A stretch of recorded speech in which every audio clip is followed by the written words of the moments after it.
Photo respiration, consequences of photo respiration, C3 cycle और उसकी significance को हम आगे देखेंगे। जब हम ऑक्सीजन को अंदर इनहेल करते हैं और CO2 को एक्सहेल कर देते हैं, उसको हम कहते हैं रेस्पिरेशन। लेकिन फोटो रेस्पिरेशन क्या हुआ? फोटो रेस्पिरेशन में भी जो है वो ऑक्सीजन ही अंदर कंज्यूम किया जाता है और CO2 को छोड़ा जाता है, लेकिन किसकी प्रेजेंस में? लाइट की प्रेजेंस में। तभी हम इसको कहते हैं फोटो रेस्पिरेशन।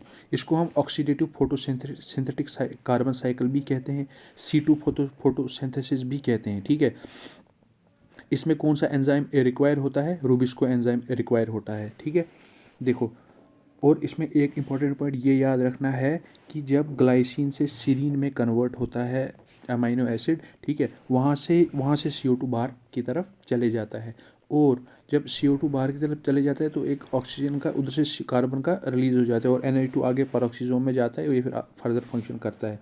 तो इसमें जो है अब हम देखते हैं कंसिक्वेंसेस क्या होते हैं फोटो रेस्पिरेशन के। ठीक है, ये एक वेस्टफुल प्रोसेस होता है। ठीक है, देखो, जब जब RUBP एक मॉलिक्यूल होता है, जब CO2 के साथ जुड़ता है, किस एंजाइम की मदद से? रूबिस्को एंजाइम की मदद से, जो एक कार्बोक्सिलेज एंजाइम है, और उससे क्या बनता है? ग्लूकोज बनता है। मतलब कि कार्बन की फिक्सेशन होती है जिसकी वजह से ग्लूकोज हमारे पास बनता है।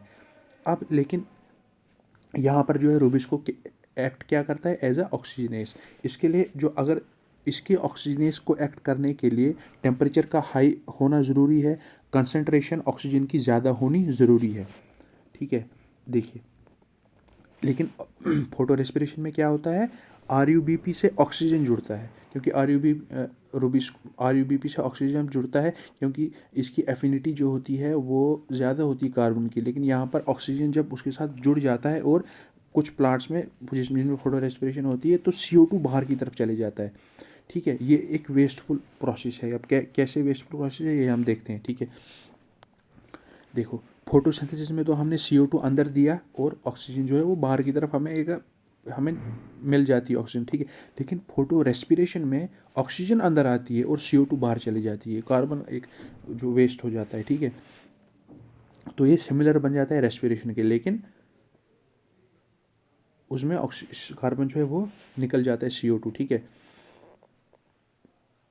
जो वर्क फोटोसिंथेसिस में किया जाना चाहिए वो अनडन कर देता है, मतलब कि वो उसको ज़ाया कर देता है जो फोटो रेस्पिरेशन। ठीक है, जो काम फोटो सिंथेसिस में किया जाना चाहिए था उसको, वो काम को वो अनडन कर देता है।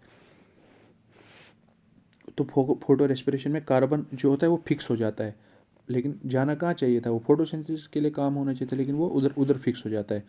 तो और कार्बन को CO2 एज ए CO2 वो रिलीज हो जाता है। ठीक है, बजाय इसके कि वो ग्लूकोज बनाए। ठीक है, इसके जो एग्जांपल्स होते हैं वो टेम्परेट प्लांट्स होते हैं, वीट, राइस, बीन्स, बार्ले होता है। फोटो रेस्पिरेशन को हम ग्लाइकोलेट साइकिल भी कहते हैं। ठीक है, और इसमें 2 कार्बन कंपाउंड जो होता है वो बनता है पहला प्रोडक्ट, इसलिए हम इसको C2 साइकिल भी कहते हैं। देखो, अब हम सबसे इंपॉर्टेंट चीज़ को डिस्कस करेंगे, डार्क रिएक्शन।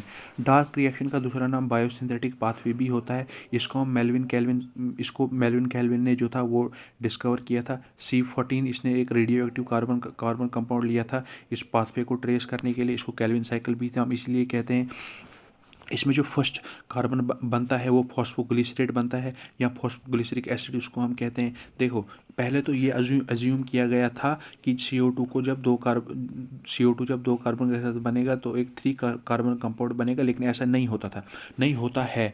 इसमें एक 5 कार्बन कंपाउंड जो होता है वो राइबोलोस बिसफॉस्फेट जो है, जो कि एक कीटो शुगर है, वो इस कार्बन डाइऑक्साइड के साथ जुड़ता है और फर्दर आगे रिएक्शन होती है। देखो, कार्बोक्सिलेशन के लिए एक एंजाइम रिक्वायर होता है। कार्बोक्सिलेशन क्या हुआ? CO2 का जुड़ना उस 5 कार्बन कंपाउंड के साथ, उसको हम कार्बोक्सिलेशन कहते हैं। उसमें एक एंजाइम की रिक्वायरमेंट होती है, राइबोलोस कार्बोक्सिलेज और ऑक्सीजनेज।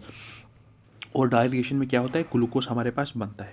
देखो, कार्बन साइकिल में जो होता है ये, देखो, जब 6 कार्बन साइकिल कंप्लीट होंगे तो हमारे पास एक ग्लूकोज मॉलिक्यूल का बनेगा। इसमें 3 स्टेप्स होते हैं। कौन कौन से? कार्बोक्सिलेशन होती है, रिडक्शन होती है और रीजनरेशन होती है। ठीक है, रीजनरेशन ऑफ RUBP। अब देखिए, यहाँ से ऊपर से CO2 आया, ये RUBP यहाँ पर है।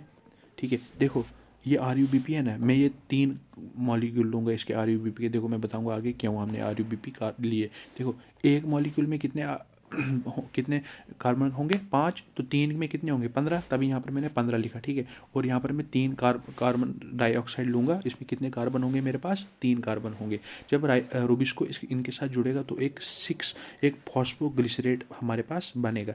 तो जो ये फॉस्फोग्लिसरेट होगा, इसमें आप मुझे बताइए कितने कार्बन होंगे, 3 कार्बन कंपाउंड होता है ये, ठीक है। तो मैं ये 6 यहाँ पर मेरे पास 6 बनेंगे, ठीक है। क्योंकि देखो जब ये 3 कार्बन कंपाउंड होगा ये, तो यहाँ से कितने कार्बन आ रहे हैं मेरे पास 15, 16, 17, 18 कार्बन आ रहे हैं। 18 तीन तीन में डिस्ट्रीब्यूट हो जाएंगे तो 6 होगा, ठीक है। तो ये 18 कार्बन कंपाउंड मेरे पास ये बनेगा।